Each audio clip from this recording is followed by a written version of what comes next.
Thank you for tuning in to LeadDeveloper.com, where we simplify complex property development feasibilities, investment analysis, and everything real estate. Whether you're a seasoned pro or just starting out, our Google Sheets-based feasibility suite streamlines the toughest aspects of real estate. Lead Developer Feasibility Suite is trusted by thousands in over 17 countries. Our tools cover everything from quick assessments to detailed cash flow projections and more. Sign up today at LeadDeveloper.com for unlimited free access to our expanding library of real estate tools. No credit card needed. Plus, get full support through Edge with step-by-step guidance, exclusive courses, and resources designed for your success. Turn numbers into narratives that win over investors and lenders. Join Lead Developer now. Hey everyone, and welcome back to the Deep Dive. Yeah. You know, today we're tackling something that I think a lot of people find kind of scary. Real estate negotiation. Yeah, it can be a little intimidating. But you know what? We're going to uncover the tactics to help you guys score those amazing deals, whether you're the one buying or the one selling. Absolutely. And we're not just talking about like saving a little bit of money here or there. Yeah. This can really be the difference between, getting that dream property on your terms. Right. Or ending up with a deal that you just, you're not thrilled with, you don't feel good about. Yeah. And for this deep dive, we've got this awesome article, 7 real estate negotiation tactics that win more deals. Oh, I love this article. It is so good. And some of the things they talk about, it's like, whoa, imagine buying a property for less than it's actually worth. Yeah. Or selling your house for way more than you thought possible. Absolutely. And it's all about just, knowing what to do, knowing the right steps. Yeah. Okay, so first things first, what even is real estate negotiation? The article breaks it down as this kind of mix between persuasion and really understanding what both sides want, which, can be totally opposite things sometimes. Absolutely, yeah. I mean, both the buyer and the seller, they're both going for the best deal they can possibly get. For sure. So it's almost like a puzzle, trying to figure out how all the pieces fit together. Yeah. So to solve that puzzle, you need the right pieces. And this article stresses doing something called due diligence beforehand. So basically, like, doing your homework, Right. getting all the info before you even think about making an offer. Yeah, because that's where you really get, like, a sense of power. Yeah. Right? The more you know going in, the stronger your position is going to be when you actually get to the table. And, this part, I was like, oh, this is sneaky. Oh, yeah? Like, when you're chatting with the seller or their agent, they recommend asking stuff like, why are you selling? Like, what's the real reason? Are you in a time crunch? Like, do you have to sell quickly? Yeah. Or even like, who's the one that makes the final decision on this offer? Oh, those are such good questions. Because if you can figure out, like, what the seller's motivation is, you've got such a leg up. Like, are they, moving for their dream job, or did something happen where they have to sell the house quickly? Right. Those things can totally change how much they're willing to, move on the price or other things. Oh, yeah, totally. And it goes beyond just the seller. Like, the article even suggests digging into the property's history. Like, when was it last inspected? Are there any problems? Have there been any renovations? Right. Like, you're putting all the pieces of the puzzle together. Exactly. That's a great analogy. Like, maybe you find out that the house has, like, a history of plumbing issues. Well, that could be something you could use to say, hey, can we get a lower price? Oh, for sure. Or even ask for, like, the seller to cover some of that. Yeah. A warranty, something like that. So smart. Okay, so let's say we've done all our homework. We know all this stuff. How do we use it? The first tactic they talk about is organizing your offer. Right. Which I love because it means you really tailor it to each situation. Yes, exactly. There's no, like, one size fits all. Totally. It's all about strategy. Okay, so what if the seller is just stuck on the price? Right. They will not budge. Well, you can get creative with other things, like maybe you offer a longer settlement period. Ooh. That gives them more time to move out. Right. And that might make them a little more flexible on the price. Oh, well, that's a good one. Okay, what if it's the opposite? What if the seller's like, I got to get out of here fast? Right. Maybe they're moving for work or something. That's when you can swoop in and say, hey, I can close quickly. Give me a discount. Love it. Okay. Now, this one I thought was really interesting. Yeah. They talk about using a property's flaws to your advantage. Oh, yes. This is a good one. Okay, so walk me through this. Okay, so let's say you find out, like, the roof needs to be replaced. Okay. Big expense. Yeah. You can use that. You can say, look, I love the place, but that roof is going to cost me a lot of money. Right. Can you come down on the price a little bit to cover that? Oh, that is so smart. Okay, so we've talked about the seller, the property.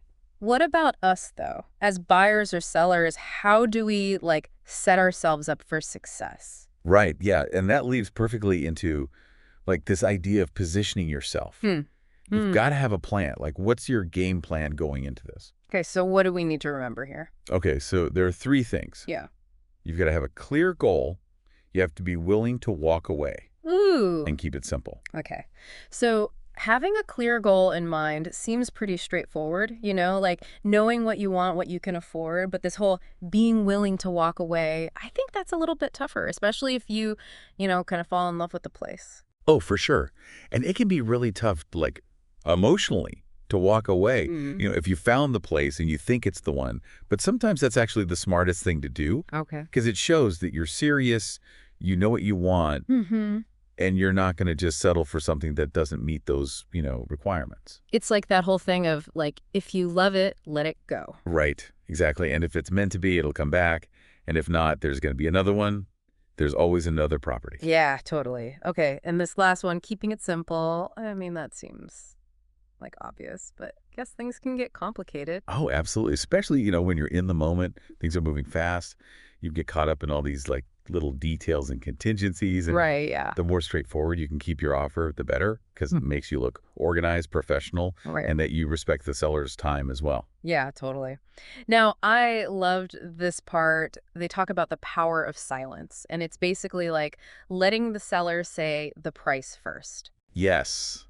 This is a good one. Silence can be so powerful. It does feel very, like, poker facey, right? Yes. Exactly. Like, you don't want to show your hand too soon, Right. Because you might be willing to pay more than what they asked for initially. Yeah. But if you let them say it first, then you're like, okay, I know where we stand. I see. Okay. That's good. The article also mentions highlighting the benefits you offer that aren't money. Yeah. Yeah. So, like, maybe you can close super fast or you're a cash buyer, stuff like that. Right. Yeah, totally. That makes you a more appealing, option to the seller. Right, because they're not just looking for the most money necessarily. They want someone that's going to be easy to work with. Exactly. A smooth transaction. Okay, last tip on this one. It says, present multiple options. Yeah, give them choices. I love this. Yeah. So instead of being like, take it or leave it, right, you're kind of giving them some choices. Yeah, and it keeps the negotiation moving forward, Right. It shows that you're willing to be flexible. Yeah. Okay, so we've talked tactics, positioning, but there's one thing we haven't talked about that's, like, super important before you get too excited about anything. Right. And that's feasibility. Yes. Making sure that the property actually makes sense. Yes, financially, can you actually make this work? Yeah. Is it practical? That kind of thing. Yeah, and the article specifically calls out this thing called a pre-buy feasibility report. Yes, this is essential. So what is in this thing? Okay, so it's like a deep dive into the property's potential. It's kind of like a crystal ball, right? It'll typically have, like, a detailed checklist, some schematic plans, and then, like, projections for if you were to sell it. Right. Or even if you decided to hold on to it and rent it out. Okay, let's break that down a little bit. Yeah. So the checklist, what are we looking for here? So this checklist is going to highlight any potential risks or, like, limitations with the property. So zoning regulations, environmental issues, even, like, access to utilities and, like, nearby competition. Okay. It's about uncovering, like, anything that could affect your plans for the property. Right. So you're not, surprised later on. Gotcha. Okay, what about the schematic structure plans? So these help you visualize the development, right? Make sure that it, fits in with the zoning, with the site, like zoning might say you can build a certain number of units, but then maybe, like, the slope of the land, the shape of the lot. That's work. Yeah, like maybe there are trees or something. Yeah. So Right. those plans help you see what's actually possible. So it's like, okay, you think you can fit 10 units, Right. Exactly. but realistically it's 8 or something like that. Exactly. And that can make a huge difference to your profit potential. Got it. Okay. And then profit projections if you were to sell it. Yeah. This is like the meat of it, right? Right. Making sure you can actually make money. Absolutely. So you're going to estimate all your costs, like construction, marketing, legal fees, all that stuff. Right. And then compare that to your projected sale price. Gotcha. Okay. And then lastly, potential rental income if you decide to hold on to it. Right. So why is this important if the goal is to eventually sell? It's about having a plan B. Mm-hmm. What if the market shifts or you can't sell it as quickly as you thought? Mm-hmm. Having that rental income can help you, stay afloat. Okay, that's good to know. The article says an impulsive site purchase could result in a costly and stressful situation. Ooh. Like, that's scary. It is, yeah, it's a warning. So I feel like this feasibility analysis is like the antidote to that impulsivity. Yes, it's like the voice of reason saying, hold on, slow down, let's look Yeah. at the numbers. Okay, so we've done our homework, the feasibility checks out, we're ready to make an offer. The article lists a bunch of key things that you should include, some of which I didn't even know about. Yeah, a lot of people just focus on the price, but there's so much more to a good real estate offer. Okay. It's about protecting yourself, Mm-hmm. making sure everything goes smoothly. Okay, so we have the basics, buyer, seller names, the legal description of the property, the price, the deposit. But then there's stuff like the settlement date, the due diligence period, even settlement extensions. Yeah, and these are all super important. They protect both the buyer and the seller. Like the due diligence period, that gives you time to inspect the property, Right. make sure everything's accurate, get your financing in order, Mm-hmm. and it all happens before you're actually legally obligated to buy the property. So you can still back out. Exactly. It's like a safety net. Got it. Okay, and what about these settlement extensions? When would those come into play? So sometimes, stuff happens, right? Life happens. There are delays. Maybe the seller's mortgage takes longer to clear, or there's a title issue. Right. And so the settlement extension just gives everyone a little bit of breathing room to push back the closing date without messing up the whole deal. Yeah, that makes sense. Okay, the article also talks about seller warranties. Yes, these are important. So can you explain those and why they matter? So seller warranties are basically like guarantees, right? They're saying, hey, this property is good to go. Okay. So they might say things like, I have the right to sell this property, or there are no liens on it, or it meets all the building codes, things like that. So it protects you from hidden surprises, basically. Exactly, exactly. Now, when you're talking about bigger real estate projects, the article mentions this thing called tenders. Okay, what are those? So a tender is basically like a competitive bidding process for a property. Yeah. So it's often used for big developments, government land, when the seller wants to get a lot of offers and create a sense of urgency. Because instead of just negotiating with one person, Right. they're saying, okay, everybody submit your best offer. Exactly. It's kind of like an auction, but it's sealed bids. So there are formal tenders where it's invite only, and then there are informal ones where anybody can submit an offer. Yeah. Got it. Now, they give some tips for succeeding in this whole tender process, highlighting what's unique about your offer, being professional, following the rules. Yeah, you got to stand out. Yeah. Make a good impression, be organized. Yeah, totally. Okay. Now, they also talk about these development rights agreements. Can you break those down? Yeah, so this is a partnership between a landowner and a developer. Okay. Where they're basically working together to create something bigger. Okay. So the developer usually brings the expertise, the money, the vision, and the landowner, obviously, has the land. Got it. So it's they both bring something to the table. Exactly. It's a win-win. The landowner gets to benefit from the development without having to, manage it themselves. Oh, okay.